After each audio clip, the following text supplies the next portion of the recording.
What's up, madlang people? Andito na naman ang inyong chismosang kapitbahay. Naging chismosang kapitbahay nyo na tuloy ako ng dahil dito sa Blackpink. Alam ko marami na naman sa inyo nag-aabang kung nakita ko ba ang Blackpink. Kaya naman, para sa mga fans ni Rose dyan, eto na ang para sa inyo. Nakita ko si Rose kagabi. After party to, after party ng Yves Saint Laurent. Hindi naging kagandahan ng pwesto namin dyan. Tsaka nagmamadali si Rose papasok ng hotel. Before ko makita si Rose, si Jisoo muna yung una ko nakita. Pero hindi muna kami umalis dyan sa hotel na yun. Nagtambay-tambay muna kami dyan after pumasok ni Rose. Ayan ako, nakatalikod naman si Rose.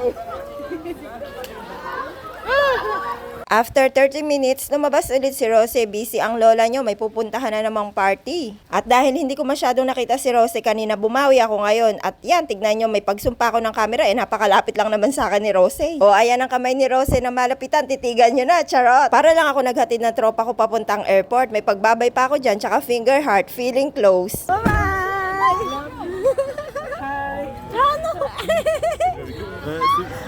O diba? Malapitan niya si Rose. Oh, you saw her? At yan lang ang aking kwento. Sige na, bye.